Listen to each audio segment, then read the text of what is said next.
Welcome to our third episode of Science Behind the Magic, and I have the duo M.A. Carrick with us, so Marie Brendan and Alice Helms.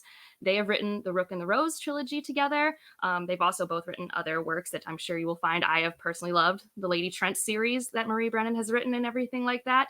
And we're here today to really discuss the Rook and the Rose series. The third book just came out in August, so if you're someone who's like, I don't read trilogies until they are finished, it is finished. Go consume it. It's wonderful. And it's also, I think, perfect for when you need those long fantasy books. And in the fall, winter time, go pick it up. So we're going to get into it, go into the neat world building. But I first wanted to let them introduce themselves, talk about what makes them be the authors that they are, why they write how they do.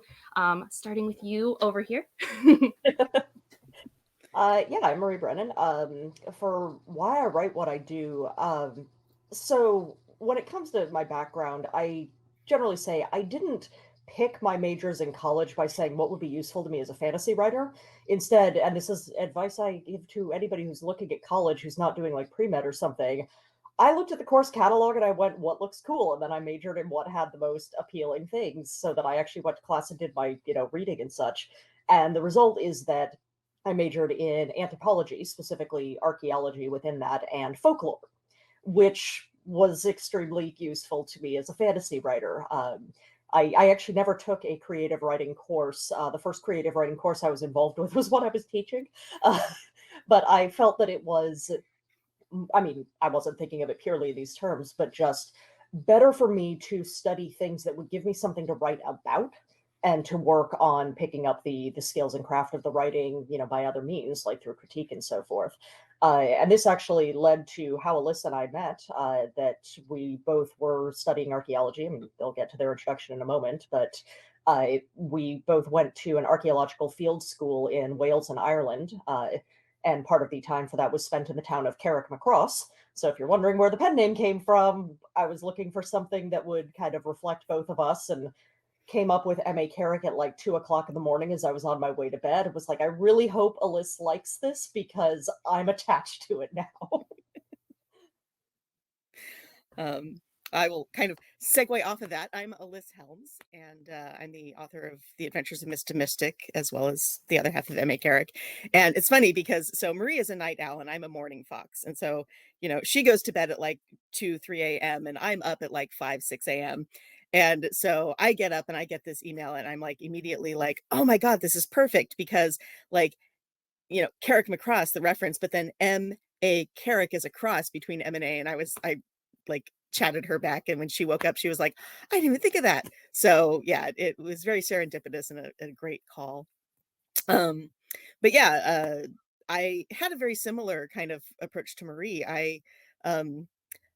For reasons, I actually had a break between high school and college. I spent most of my 20s doing theater and Renaissance fair and all sorts of historical recreation and costuming and, all of this kind of like performative stuff. And then in my late 20s, I went and I did my undergrad and then went to graduate school. And I similarly, because I was very interested in kind of the communities that built up around these various things I was in, like the Renaissance Fair, the recreation communities and theater groups, and also storytelling, just like verbal storytelling, because that was a big, hey, kitty, oh, meow. Um, my cat's also coming to visit. I was really interested in anthropology and folklore and so that's what I ended up majoring in. And it, again, was very serendipitous because I ended up meeting Marie at this field school in Wales. And I've told this story a couple of times that before I met her, there we go. Okay, cowboy. This is also a cat interview for Science Behind the Magic between your cat and my kittens. Just, I don't know if you guys saw, but Kieran he just fell off the edge of the couch, as they do. Butt out of my face. But I lost my train of thought completely. Anyways, so yeah. So going to that field school, I had never actually like met somebody who wanted to be a writer and did the work to become a writer in terms of sitting down every day and writing every day and really having that kind of stick-to-itiveness. And Marie was really the bridge for me to go, oh, this is something people can like actually do. Authors aren't just like off in this, protected realm of books they, put out books and it happens.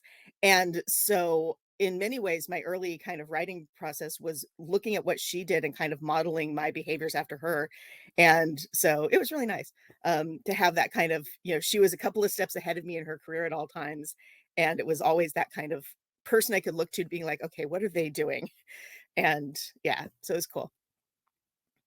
Well, this kind of lends us. So I think I maybe have a guess to the answer because it sounds like you both like focus on culture, anthropology, community, and that does come through. I mean, there are a lot of people who will write worlds like what you did in Rook and the Rose, and it doesn't feel like there is something under the surface that you could like. If you're in an open world game, there are the open world games where there's a wall, and it's like, well, I should be able to go past this, but this doesn't feel like that, right? Like it feels like maybe the coders didn't go over there, but I could go over there, sort of Yeah. thing.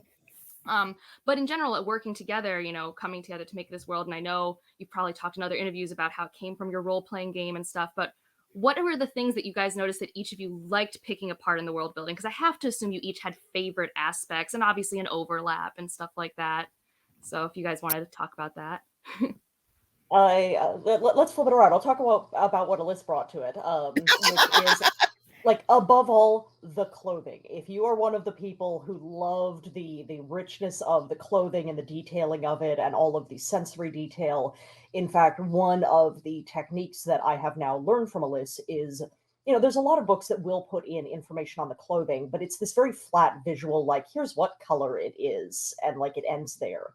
And one of the things that Alyssa mentioned at one point that I hadn't consciously noticed them doing is it's a multi-sensory thing. Like it'll be a tactile description or the sound of the like rustling of the silk or something, or the swing of a nice skirt or something like that. And so they made a comment about that at one point. I was like, yes, that's what you've been doing that is making this so effective. During the course of the series, I think I changed the color of one outfit in book 2 and described one thing in book 3. And like that was me in the clothing. I was done, at least in terms of what went on the page, because we did discuss the design of Yeah. the clothing ahead of time. But yeah, the clothing was definitely from a world building perspective. And then we'll, I think, get to magic systems later. Numenatria is like 100% Alyssa's baby. And I will say the other thing, and this is kind of like me and like probably 3 other people are interested in this stuff, but I really love economics. And Yes, that so too. the like all of the kind of stuff around economics and the charter system and everything like that, like there is so much more going on in that in terms of references to like early kind of Florentine and Venetian styles of accounting and bookkeeping and the ways that their economic kind of business systems were all set up that nobody really cares about except me, but I had a lot of fun doing. You're not the only person who cares about it, but it is definitely not my bailiwick. And there were Yeah. times in drafting where it was like, and and I'll get Precedent's office to drop their insistence on brackets, something Alyssa will fill in later. Like I would just leave that for Alyssa to deal with. Yeah. I just think of when I think about economic fantasy, I think of like Fonda Lee's Greenbone saga, and that's kind of what I love when I get to see it done. As for what Marie brings, I mean, there's just so much. I know one of the things I often will like shovel off entirely that this was all her baby was language, like language and names and all of that kind of stuff. Because I mean, I did participate, and often what I would do is, she would kind of set out the orthographies of the various different languages, and then I would like put together lists of like possible names and everything like that, so that she could then have a base meat to start working with and messing with to come up with names that she likes. But a lot of the times, people have commented a lot on the different cadences and structures of the dialogue and language, and a lot of that was Marie setting that up and kind of thinking that through. So yeah, she is the big language nerd between us, and I think there was one time where I tossed out the book that eventually became the Mundum Praeteri, but I tossed out some fake Latin name for it, and I could just see the fingernails on the chalkboard going down for her. Yeah. Latin, most of the language, obviously, like the Versenian words that we have in there, those are all made up and so forth. But for whatever reason, I think it was because of the way that you started doing terminology for numenatria. Yeah. And because we knew that we were going to have sort of Latinate names for Soteris, my brain just said, no, it's going to be correct Latin, because There are so many stories that will just like randomly stick endings onto Latin words. I'm like, that's not how it works. And so, yeah. Well, and then I guess this is a fun question that someone in my Discord asked. So in the book, one of the favorite relationships is Peabody and Vargo. In your relationship, who is the Peabody and who is the Vargo at any given point? So, not so much that, but you reminded me of something where, so I do not personally believe in astrology. And also, hi, I'm a Virgo. I am such a Virgo. And so at one point we made a crack about I bring the Virgo, Alyssa brings the Vargo. Uh, and that does sum up a decent amount of it. I don't know if that makes me Peabody. I think it might be in that I'm the, fussy one being like, nope, nope, but this detail that you have not taken into account. And I'm definitely the more impulsive, melodramatic. Like, I will throw myself on this grenade in the most dramatic way possible, throwing off my coat while I do it, and then being very broody about it. Oh yeah, sure, broody.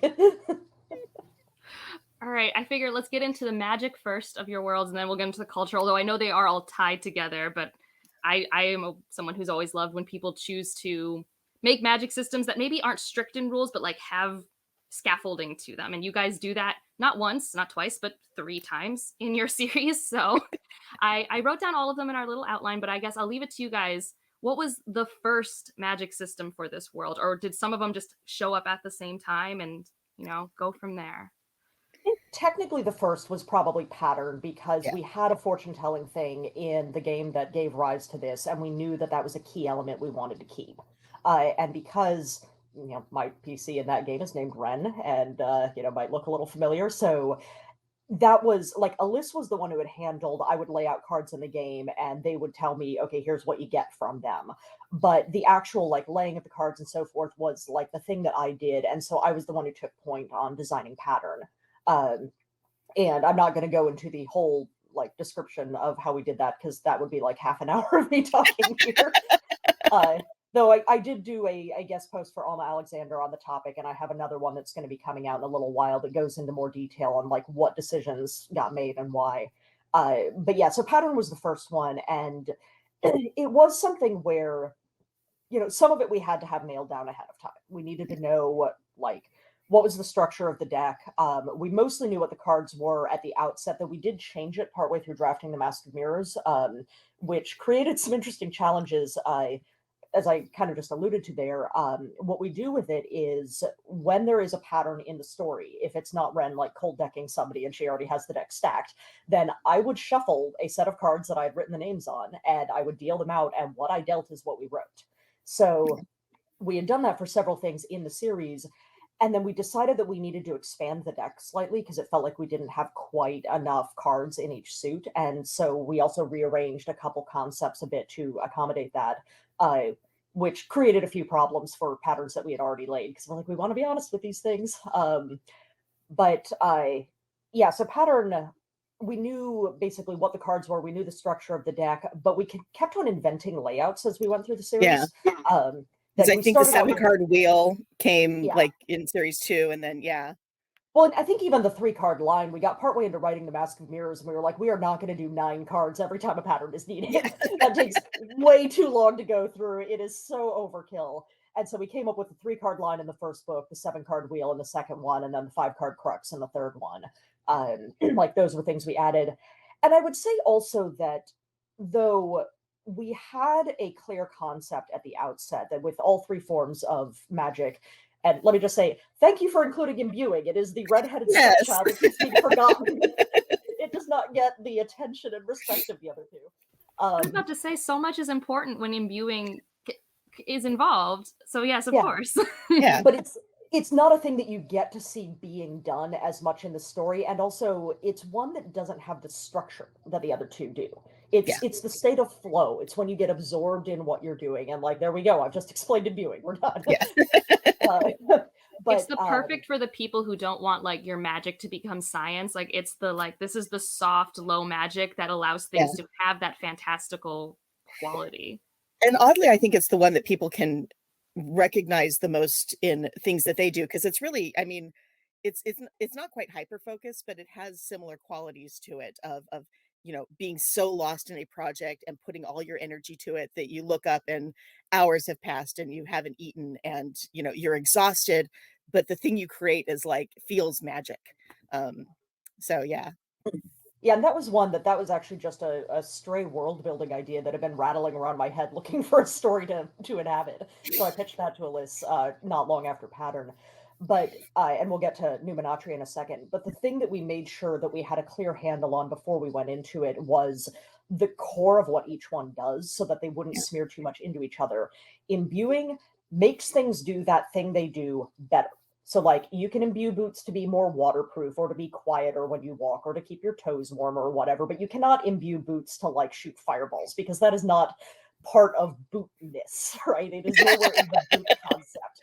Um, Pattern, we decided, was about the connections between things, that it is about like the things that link people together and the intuitive connections that make you say, okay, this thing is influencing that thing. And Numenatria was channeling energy. And there's Yeah. some places where So like this you just can use numenatria to make your boots shoot fireballs. yes, if you put a Numenot on them and an elaborate system to like slot the focus into place or something, I don't know.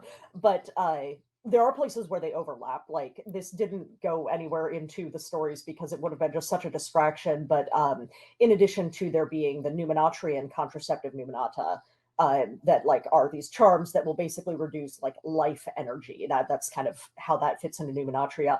There are also like imbued condoms, like those exist too. We don't put them in the story because it would have been random, but yeah, we Yeah. talked through the places where you could accomplish the same goal by different methods. Yeah. Uh, And I think although it really doesn't come out in the series and we didn't have a lot of conversations about it, um, the kind of underpinning, like if you want to talk about science, the underpinning of how these all work, they kind of work under the same concept in terms of drawing from like both yourself, your kind of spirit or life energy or whatever, and drawing from something like beyond you, whether it's Azure Ice for Pattern or the Lumen for Numenatria, or we don't really talk about imbuing.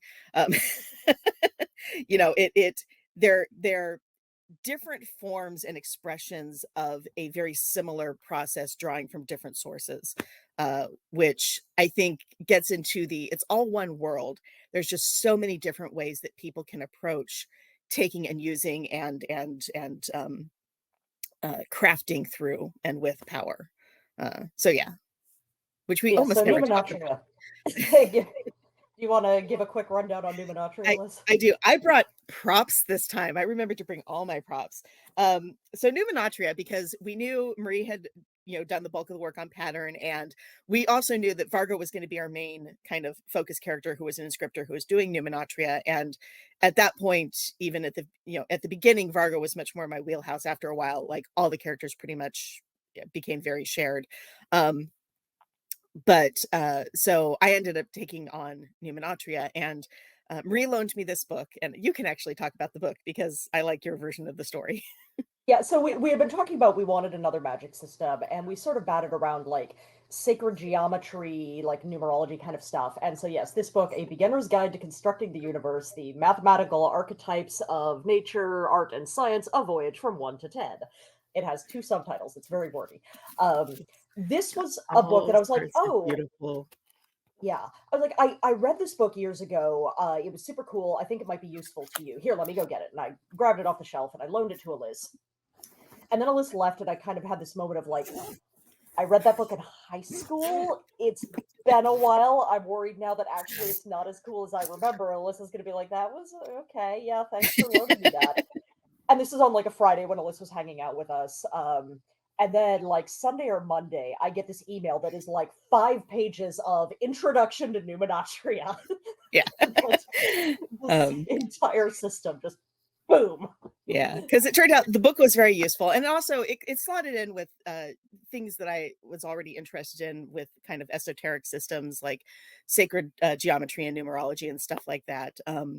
And I know at the time, uh, I don't think right at the time, but shortly before it, I'd been reading like Gödel Escher Bach and thinking about like some of the concepts brought up in that, and uh so yeah, so I got really into, and this is what I was saying, I brought props, is I sat down and I kind of figured out like how to do the various basic figures, drawing with just a compass, an edge, a chalk or a pencil, and myself.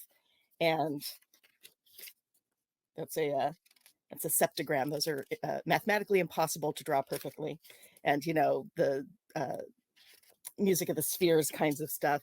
Yeah, so I sat down and I did a bunch of that. And I even ended up, this is my other prop, I ended up getting these beautiful golden mean calipers that are made by this company in Australia. So you can actually, you don't have to draw it. They're like cheater things. You don't have to figure out your golden mean. You can just do it. So yeah, so I spent a lot of time developing what it would look like. And I know I've also created some later, after we had created numenatria and we were writing, we realized that actually astrology would become much more important. And so the kind of build out from numenatria was astrology, because it became so important to what Tonnequist was doing and all of that. And so I actually made an like a file in my art program where I can throw together a horoscope based on numenatria, and I can transpose the dates from our calendar to the Nadezhran calendar and all that other kind of stuff. So yeah.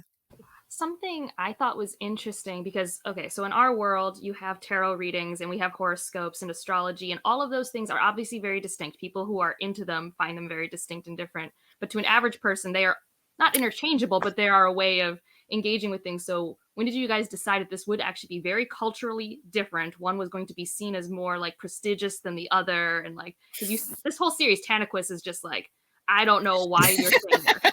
I am just baffled and I need to understand. And it's, Some ways in which I think it actually reflects a little bit some of the discourse around magic and fantasy, because numenatria is unusual for me and Alyssa in that there are fairly clear rules.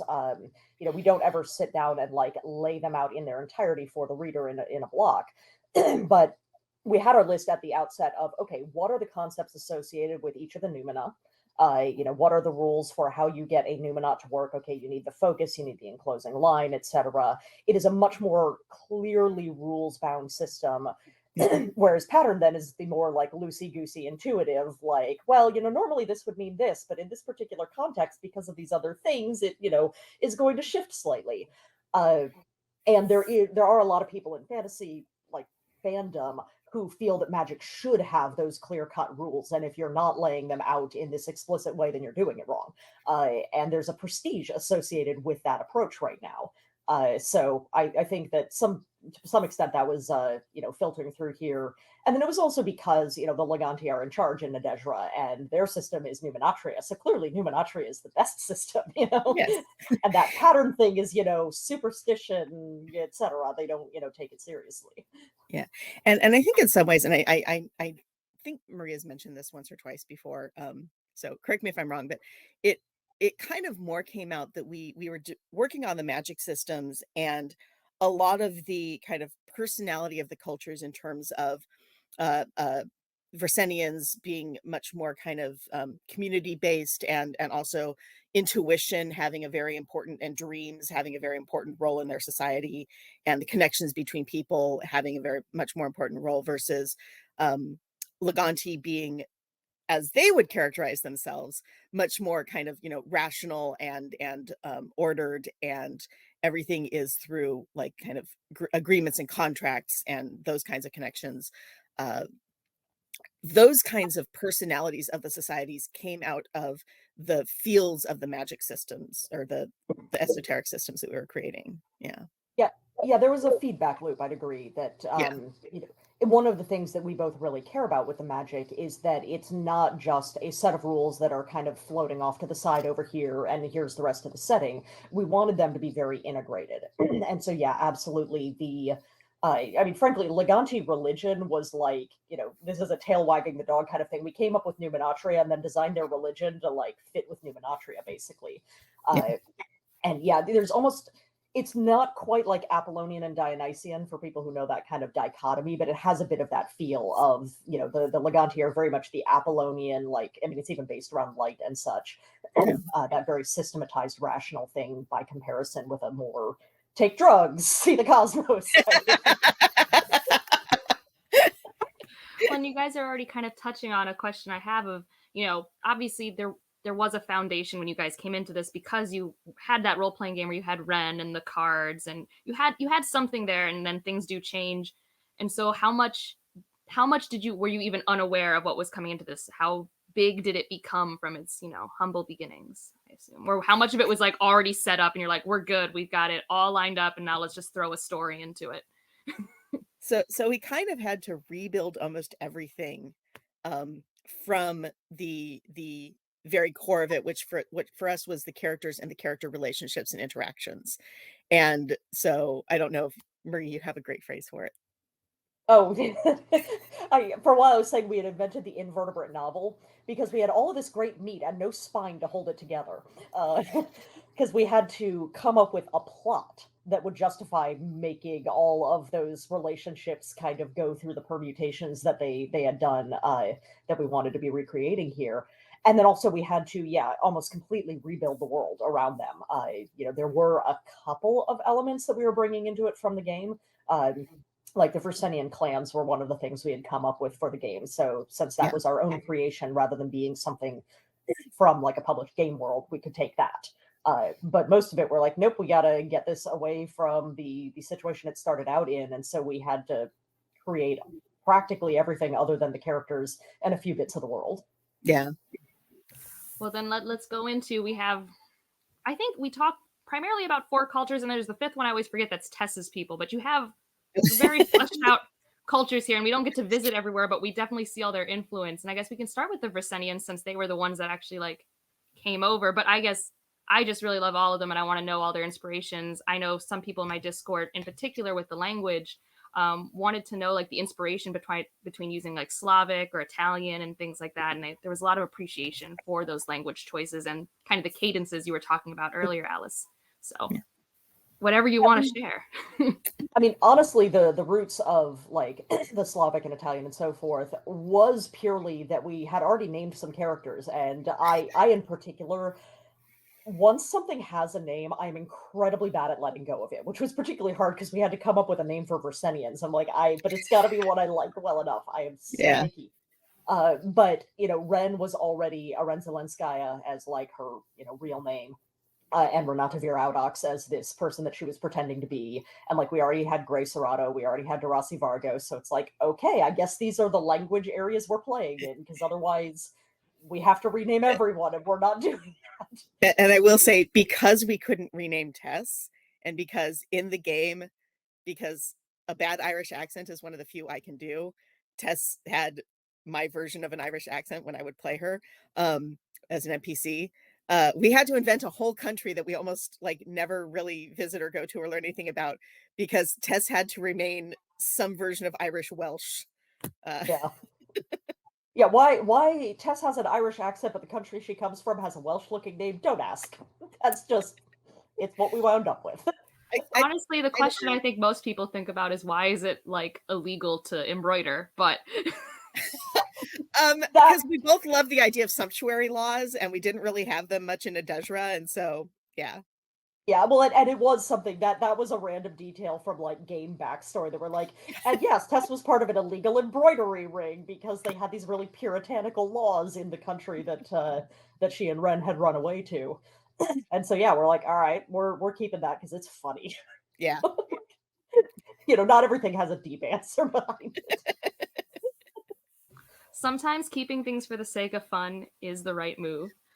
So when did you guys was it already in the game, or did you kind of come together? It's like, okay, one of the big points of this whole trilogy is we are going to have these kind of cultural clashes and wars. And so like, was that already built in? Like you already had, like, we have these 3, we have the Nadezrins, we have the Leganti, we have the Versenians, they're all together. It's messy. They kind of start that way. Yeah. Okay. Yeah, I think in the game it's not as like central and focused upon because among other things, the game has other players in it and a whole plot that is not about my character and her troubles. So there are many other strands in the game that are unrelated to that. But in terms of there being something of a colonial dynamic, yes, that was there to begin with. Yeah.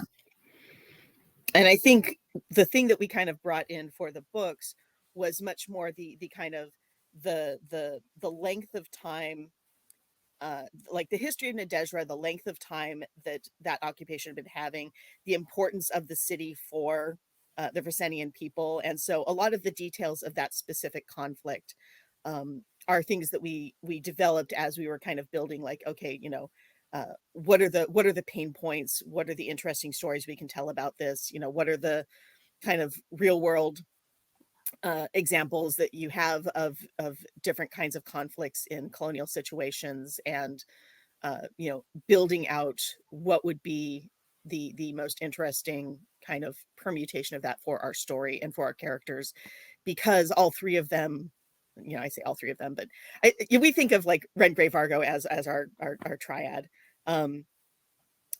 And I don't want to be spoilery about anything, but yeah. Well, I guess that this is not even a world building question. I just need a verification. Is the third cover gray?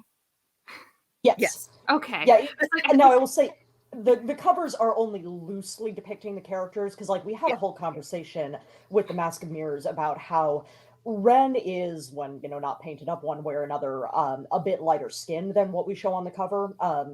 But in terms of getting the mask to pop and the face to fade into shadow, like the faces are fairly dark in order to kind of serve the art.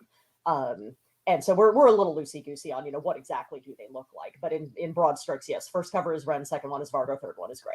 Okay, cool. Because that's what I thought, and it makes sense. Like I base it more on the masks than the actual skin, because like in the story, it's like, yeah, this is like the mask and this person was wearing it and stuff like that. But like I was having this conversation, like I'm pretty sure that's Gray, but I don't know for sure. Yeah. Well, if you look at a lot of the symbols that are kind of in the masks, with Varga, you've got the peacock spider, and with Gray, you've got the little sword hilts, and and like Renata's is obviously the one that she picks up in like the second chapter of the book. Oh, I was losing my train of thought. So, but you were talking about how as you were building this out, you also were inferred by, what we've seen in our own history, our own world, as we have had over and over again, the cyclical colonial nature. Were there any specific things that you actually brought in, or was it like a conglomeration of a lot of different things? It was definitely a lot of different things, because Alyssa and I both, with our anthropology backgrounds and such, like we've read a lot of stuff about a lot of different cultures, and we didn't want this to read like, I know that because of the Slavic names and the Italianate names, that certainly encourages people to see those parallels most clearly. Like Versenians, because they travel a lot for trade, they have caravans. You can see like with the cards, there's a bit of a Romani echo, but they're not like we're taking Romani culture directly and trying to depict that. And Nadezhra, okay, it's got canals, it's got masks, and then you have these Italian named people who technically invaded that place. It's not their city, but it's got a bit of a Venetian feel, obviously. But there were certainly a lot of other elements that would just kind of get roped in where they felt like they fit. So like numenatria, with the sequence of the numina and their associations, like to me that has kind of a Kabbalistic Sephiroth kind of vibe to it. That it's not us taking that concept, but it's something that has a bit of that feeling to it, of like the emanations from the Godhead through these different facets and such. There's things like the idea that in Versenian cosmology, the soul has three parts. Honestly, that was me being inspired by Egyptian cosmology, where there's a multi-part soul. Like all these different kinds of details were feeding into it from random directions when we would go, ooh, I read a thing that was really neat, and I think that detail would fit nicely in our world. Yeah. And in the kind of larger scope of the politics, when you think about um, uh, uh, holy cities or important cultural like centers that have been colonized for long periods of time, and then the land around it has been taken back. You've got Northern Ireland and the Republic, you've got Jerusalem, you've got all these other kinds of examples of this happening, and the different kinds of stakeholders in those various conflicts. And so it wasn't really any one we were referring to. We were more taking the lessons from how does this play out in the real world, and how do we see this over and over again, and then kind of tailoring them to the specifics of how do we think it would work out here, both in terms of the history we've created and where we want the story to go. Yeah. Also taking some inspiration from like other stories that have been told about this kind of thing, because I'm not even sure if I ever outright mentioned this to a list, but around the colonial stuff, one of the things in the back of my head was the Avatar: The Last Airbender comic books that followed on the original series. There's one where it is all about like, okay, so the Fire Nation, we're trying to reform things, and they go to this town that the Fire Nation had colonized in the Earth Kingdom, and they're like, okay, so we're going to decolonize this place. And there's a bunch of people in that town who are like, I got one fire parent, one earth parent. Like, are you just going to rip us apart here? Like, no, we are now a town that has these blended cultures, and that's part of who we are now. It's not actually justice to come in and say, now we're going to segregate everything and pull these two halves apart when they've been integrated for, however long it was in that particular place. So that was in the back of my head for like, it's not a simple, oh, you should just separate everything and that makes it better. Like, for the people who are blended, it's more complicated than that. Yeah. No, and that was something that I really appreciated. I think there's this trend in a lot of trilogies where you start off with a really complicated culture and cultural dynamics, and there's the class systems and cultures, but then by the third book, there is a big bad that we have to handle, and because we have the big bad we have to handle, the society stuff has to go on the back burner, and it'll just all work out because currently we need an authoritarian regime because we have to get things done, and like that's Yeah. a consistent pattern, and this trilogy doesn't fall into that trap. Like, it still has fantastical obstacles that we have to deal with, but it doesn't put that on the back burner. It's still very much a part of the story. It It's gets a its bit own more the big bad. satisfying thing. Yeah, the big bad is us. Like, Yeah. it's not there is some like kind of external thing, but without going into spoilers, like the external is not separated from the internal, right? Yeah. And It's almost like certainly, the internal can't be solved until the external is taken care yeah. of. Yeah. And Yeah. one of our goals, absolutely, in doing the world building, because this came up in around topics like the way that family gets handled, we very much wanted it to be something where it's not, oh, the Versenian way of doing things is the good way, and the Leganti way of doing things is the bad way. That obviously one culture is right. Like with regards to family, for Versenians, it's all about blood, and for Leganti, it's this much more contractual. Like like literally, House Trimentis has people applying to join the family. It's very weird to the Versenians, and I think weird to many people. But both of them can go wrong. Like, probably a lot of people don't need us to say blood family can get pretty toxic. Like, it can go very bad, and the ways that obligation can be held over you. And then on the Leganti side, it's the, well, if all of this is just agreements you've made, then you could decide to dissolve them and, like, see ya. That they can both turn out badly. So it's not that one is right and the other is wrong. Yeah, I was going to ask where the Leganti role of family inspiration came from, because I guess I am not as well versed in the cultures of the world. But I'm like, man, a contractual family thing like that. It was just really interesting to me, especially because we look at it through Denia, essentially, initially. And I mean, yes, Denia cares about being Leganti and following all these traditions, but family is just like her. Like, it's in her blood. Like, that's like her big motivator is family, protect family, all of those things. So I guess I was just wondering, where did the Leganti contractual agreements come from? It was. Go ahead, Alyssa. Oh, no, go ahead. So it was a couple of factors, and certainly it was influenced by our ideas around like the charter system that Alyssa had come up with for the charter house that gave things a very sort of economic and contractual flavor. But the idea that family didn't have to be all about blood came a little bit from the way that adoption has historically been handled in Japan, and still I think some in the present day. There was a much greater willingness there than there was in, say, Europe, to say, okay, well, I don't have a son, or the son I have is useless. So I'm going to adopt a guy to be my heir. Like, that was much more accepted there and much more of a like recognized normal practice. Often you would adopt a guy and he would marry your daughter if you had one, but if you didn't have a daughter, then you just adopted him. And so that was kind of in our mind of there could be a society where adoption was a much more kind of standard answer to stuff rather than it having to be blood descent more than anything else. Yeah. And I think it also, oh, I got a weird buzz. Sorry. All right. Now it's better. I think also that it somewhat came about as a solution or an answer to how do you build a queer normative world when so many of our institutions and our kind of many cultural beliefs around marriage and inheritance have to do with blood relation, and especially inheritance of blood children from two biological parents.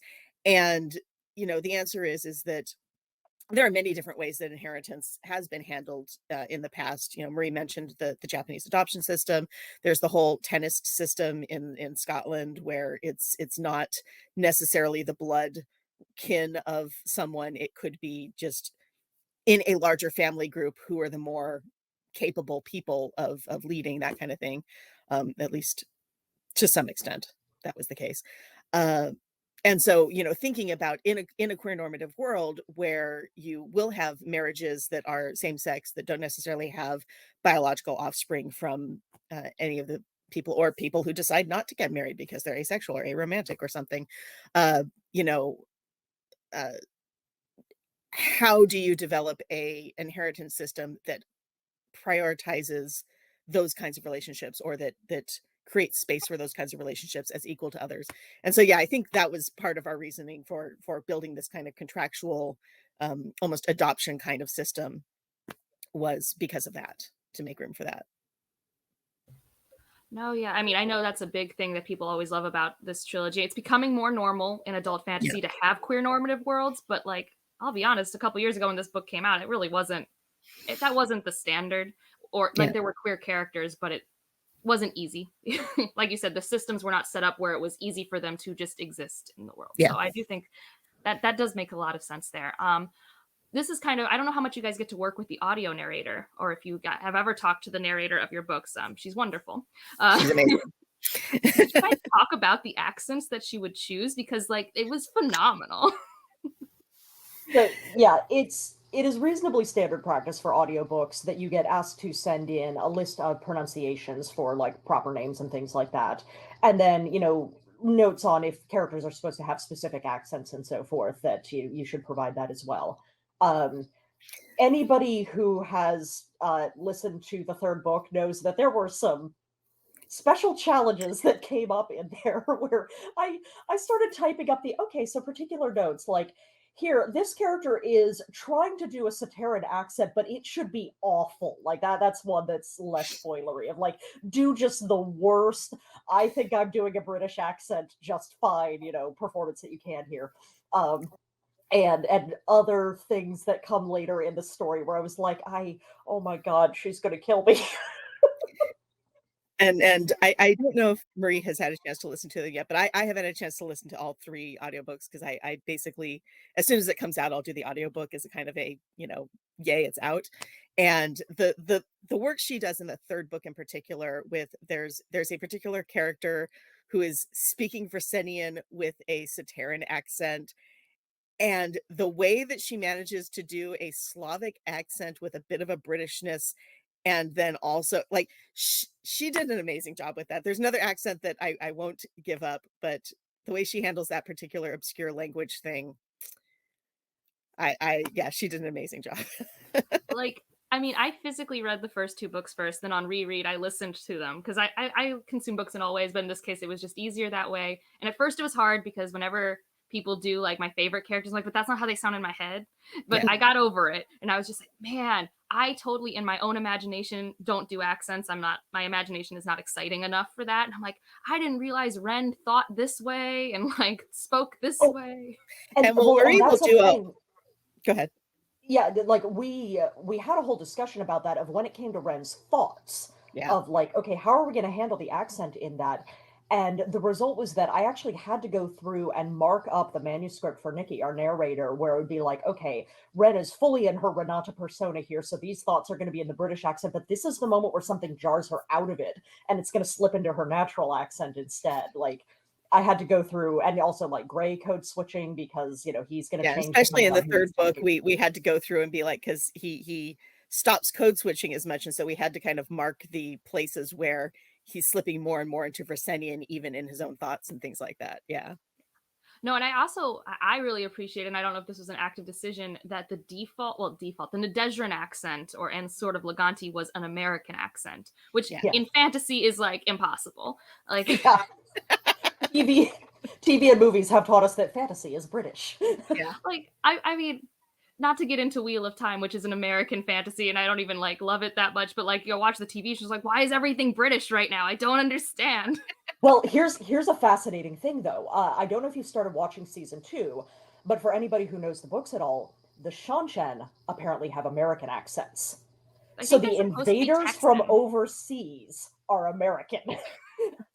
Like, it's Yeah. and it actually reminds me of there's a World War II film called Enemy at the Gates, where the Russians, it's about the siege of Stalingrad, and the Russians are done with British accents, but the Germans are done with American ones. And so, like, you can play some fun games around where you choose to deploy the accents. Well, the one culture we haven't talked about enough, and we really should because A, it's Vargos, and also I think the Nadezhran culture, I mean, like, that's what happens with integration. Also, you have, like, the Knots, which are, like, a huge deal. I mean, it's a huge thing for Ren, her issue with her relationship to Knots. Where did the Knots come from? How much did you plan out what gangs were where, especially because things get a little messy as the series continues? So how fun was it having that little seedy's not the right word, but the underbelly of your city? Well, I know knots came from, so when we named the pattern deck, it became like textile metaphors everywhere.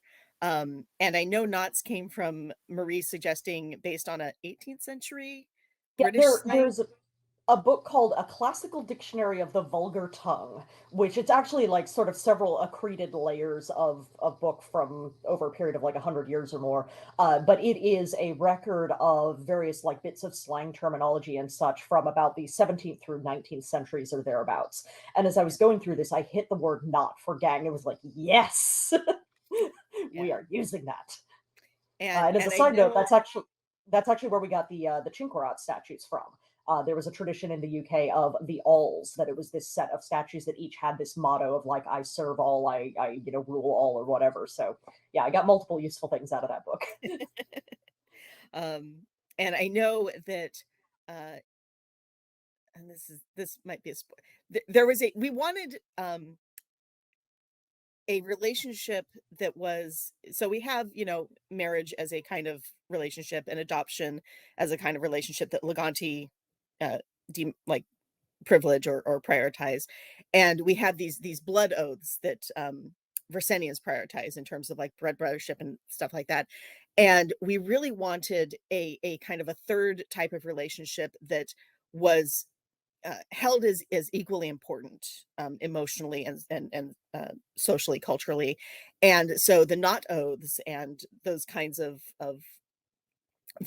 bonds that aren't quite like, blood, like sibling oaths, and aren't, marriage or anything like that, but these oaths of more than friendship but camaraderie, uh those kind of came out because we wanted that kind of third type of relationship that had a social significance that we don't necessarily have in our society in the same way. Yeah, Uh, yeah. and I would just say we went into this with one of our mission statements being to kind of valorize all types of love rather than it just being, oh, romantic and sexual relationships are clearly the best and most important kind, and, everything else is secondary. yeah, And, how to make friendship feel like a significant thing that had its own rituals, its own recognition. Literally, we did all of the world building around knots to make that go. yeah. um Well, I will say and that as like a fan of it, I think that comes through because I mean, yes, it has cool magic. Yes, the pacing is fun. Yes, like if you have a certain favorite trope, it may or may not occur in this series. Like I was there. The first part of the third book really wasn't expecting us to go that way with a certain thing. Like I was like, oh, I guess this trope's in here now. Fun, let's go. But like the glue of it all is, I mean, when you read Mask of Mirrors, it's Tess, it's Sedge, it's Ren, and then it's every bond that keeps happening. It's like those are the things that keep you going in it, I think. So I think you mission accomplished, basically.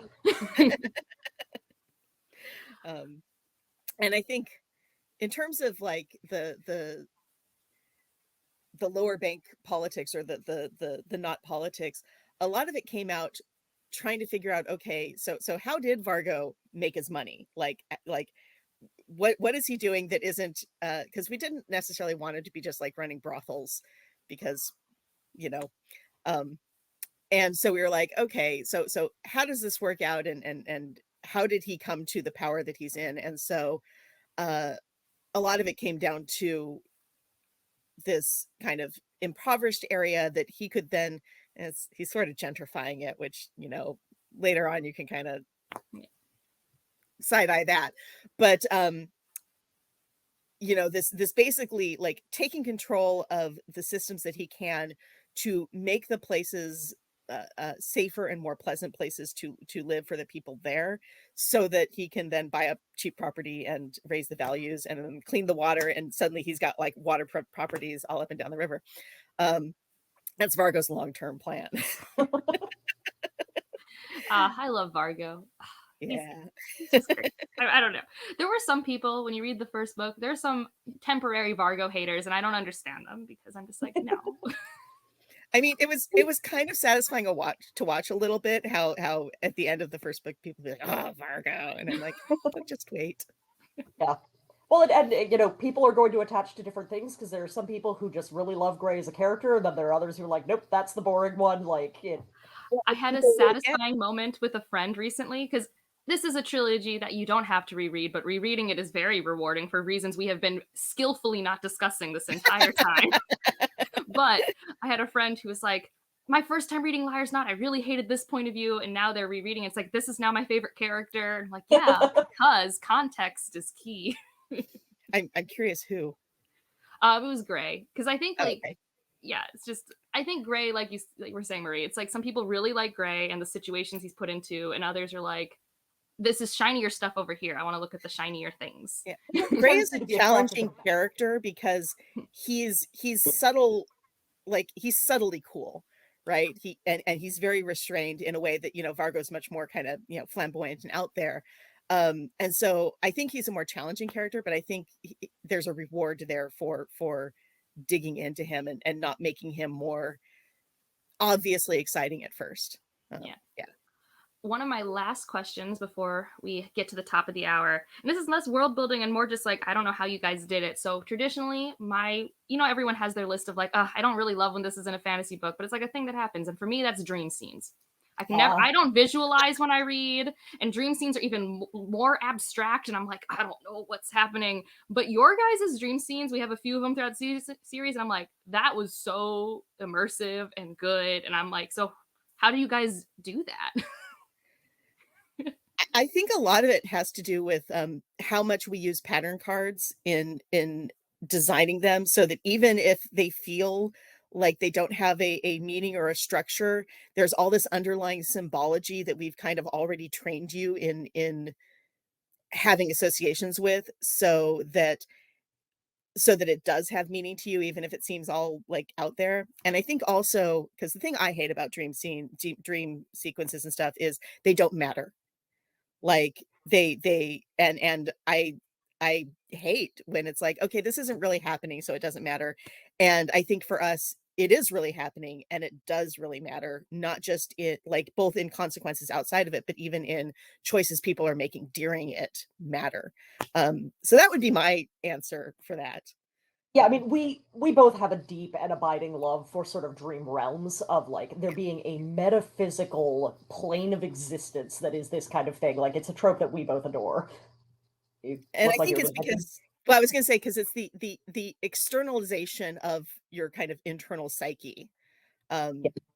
And so that's what I think, when you can do that and make that kind of draw the reader into that, that makes them fun for me. Yeah, you Yeah. can take the things that are in the character's head, put them outside the character's head, and make them interact with them. Yeah. And I think because it is a dream realm rather than just a character sleeping, like it does have metaphysical reality. Like Alyssa said, it's not a, oh, but this doesn't really matter. It's a, no, what happens to you is, if anything, more deeply significant because you are in a magical place where these things carry weight. Yeah. And yeah, those systems, like, I know in the first book we've got I Ren, you know, there's the patterns, the pattern that gets laid in chapter 12. Like I used to know where this was, like right in the midpoint of the book, that gives a structure to what is happening there rather than it just being, I don't know, loosey goosey, whatever. And we have one in The Liar's Knot where, and this is a scene that Alyssa basically wrote in its entirety. Normally we go back and forth more, where Vargo undergoes one of these kinds of journeys that it's built along the sequence of the Numina. So it's got the echoes of numenatria in there. And yeah, tying basically those metaphysical things to then the personal of the character. I think it's fun. I read the Labyrinth's heart dream scene while I was having insomnia at like 1 a.m, which is a surreal experience. Because I'm like, oh yes, this has because I think what's tricky is, and I think you do this with the clothes as well, is like you find ways to make it have a tactile experience that's outside of just visual. So it has some grounding, even though the whole point of something that's ethereal and dreamlike is you're not supposed to be able to touch it. So I think that balance there, I don't know. I just think you guys did it really well. I mean, I'm a fan regardless of everything you've done, but that was just like, that's a thing I actively always dread. And it was always really meaningful, really good payoff, very engaging in the moment sort of thing. And I think one of my last questions is more of a plot question, because it's one of those things where it's like, I can't believe that they thought this far ahead of these nitpicky things. Because so you read The Mask of Mirrors and you're like, I don't understand why these things are happening, but it's a contained story. We're doing stuff. And I'm like, but I still don't actually know why Ren was involved with XYZ, like how that happened. And then you do learn in like The Liar's Knot and then The Labyrinth's Heart. It's like, how much did you know? We do a shocking amount by our standards. Yes. Yeah. Neither of us are really plotters on our own, but this one, in part it was because we were writing to particular moments and things that we loved in the relationships and interactions from the game. But we kind of get through a good chunk of those by the end of Liar's Knot. But even going in, we knew that there needed to be stuff beyond that. And so yeah, I think we knew a good chunk early on, and we definitely, I mean, we wrote the books going like, if anybody ever rereads this after they finish the series, they're going to be like, oh my God. So, I mean, as someone who's read The Mask of Mirrors 3 times, yes, every time. And then like, you learn even more things in Labyrinth's Heart. So I'm excited because I own all 3 digitally and audiobook, and it's going to be great.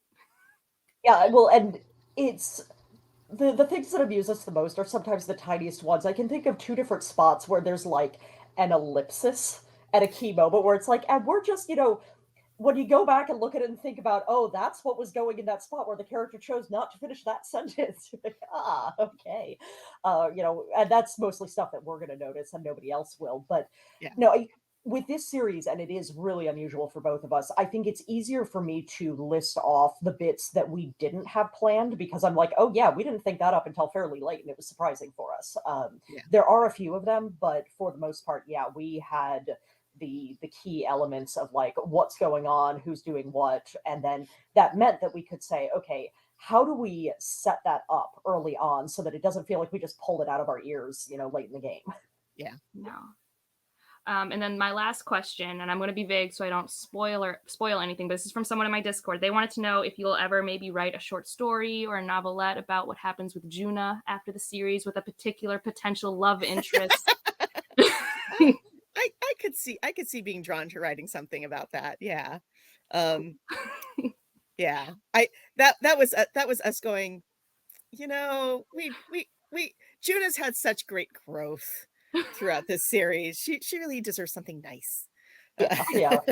Well, and I do love how you handle Juna, because she's the next generation, right? Like she's going to be the one that comes into where we leave off, and she's not perfect, but like her ability to try and listen and grow is like what you would want from a character like that. And I think it's a very, a grounded, realistic version of someone who is culturally out of her depth, but like is trying to learn.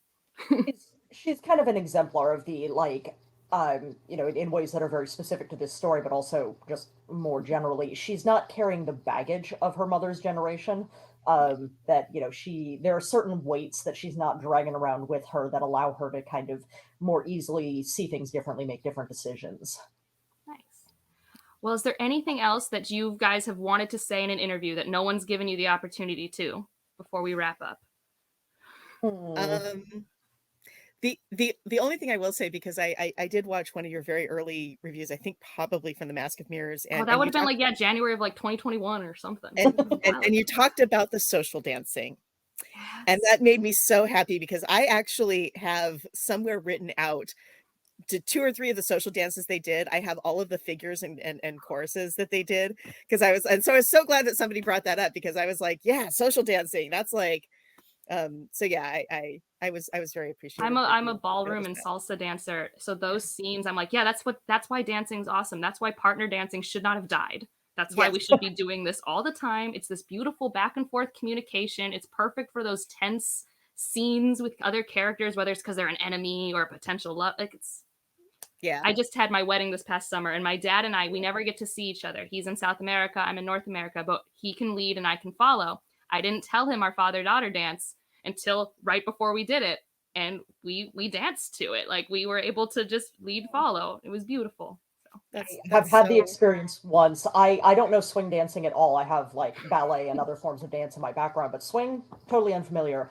And I had the experience once of dancing swing with a guy who knew exactly what he was doing and was very skilled. And yeah, just that feeling of I find myself naturally doing the thing that is appropriate here because you're that good of a lead. Yeah. yeah, there's the give and take of it. It's so, and like you can tell when people know dance when they like write about it. I'm like, yes, this is why I love it.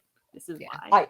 I will say there is a dance in Labyrinth's Heart, which this is one of the bits where we had these scenes that we had written for game, and for the most part, a lot of them we didn't bring necessarily into the books per se, but we're like these two characters need to dance a tango together, and we Yeah. had such fun in like that one really highlights the give and take and the effects that can come from dancing with someone who knows what they're doing. The tango was necessary. Yes. And actually, I should say we are very grateful to our editor, Priyanka Krishnan, Yeah. for recognizing because actually her previous editing experience had largely been in like romance and in historical fiction, which is like the perfect intersection for the kind of stuff we were doing. Um, and so there were scenes, one involving the kitten in The Liar's Knot and the That's like the rooftop best scene tango. in the entire trilogy. Yeah. Yeah, and like the tango in Labyrinth's Heart, or not that we call it a tango. Um, we were very glad that we had that editor because at no point did she say, "I don't think you need this scene." We're like, that scene needs to be there, Yeah. and she understands it. And very often when we would get notes back from her, it would be, "Hey, do you think you can like do another like extend this interaction or do a little bit more with this particular thing to really build, this kind of uh not even necessarily romance in the two people in love getting it on, but just the romantic vibes of these relationships." Um, yeah. I So mean, she I was remember when very encouraging. Mask of Mirrors came out and everyone who I knew was reading it loving it. It's like this book is so sexy, but really it's just sexy because this person took off a glove. Yeah. Like like it was that type of thing. And I'm really glad you guys understood it and the editor that like the people who love this series, I do think it's like, yeah, these books all should be long. I guess technically could it be tighter in some parts, whatever, but it's like then you lose that extra sauce that is why we're all like Yeah, here. Yeah. Like I don't the first part of Labyrinth's Heart has some wild stuff that happens, and it's kind of like three books in one in that book. But I'm here for all of it. So yeah, you are the kind of reader we were trying to reach. well, Yeah. that's what I'm saying. It's like you understood the audience that you were connecting with, and like I don't know, there's always an unwritten like contract between author and writer, right? And it's like it's always nice when it does make it to that point. Very rarely, Yeah. I think, does it go off page like that, but Yeah. it's satisfying to Well, all involved. and I think it just, people need to realize that not every book is for everybody. Like, and it's okay if a book isn't for you or isn't for you right now. Like, because we understand that too, that there are going to be people who think this is very slow, or, there's too much politics, or there's not enough politics, or, Yeah, and so yeah, we wanted to write the best version of the book for the particular reader that we wanted to have fun with, Yeah, I think what Yeah. illustrated that the most for me is I know that we got reviews that were like, yeah, the first half of the book was like really slow, but then, it picked up at the middle.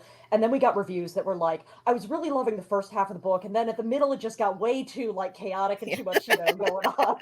Like, there you go. Yeah. It's what are I people think that looking was me for? on my first read. I think my first read, I like by chapter 2 or 3, and chapter 3 is when the rook enters. So I'm like, I'm gone. Yeah. I'm here, and then a thing happens halfway through Mask of Mirrors, and I'm like, I'm just I'm whatever. I'm just here. I'm vibing, and I'm like and then it did get a little too fast paced and I didn't know what was happening. I'm not very plot driven. But then on reread, because I knew it was going to change the cadence, I was like, fine, because I didn't feel like startled. It's like when you're taking a drive for the second time, it's like you can enjoy part of it more. Yeah. Yeah. Well, thank you guys for being with me. This was lovely. I have loved this trilogy. I will say that Liar's Not in particular this year, that clever Natalia scene was very important to me because I unfortunately had to put down one of my cats. And it was like Oh, the day after I got to read that scene. And it was just such like a joyful really? moment for me because I'm like, oh, yes, cats. And, now I have my own little fuzzes here. She's been sleeping on my lap this entire time ever since they stopped playing around.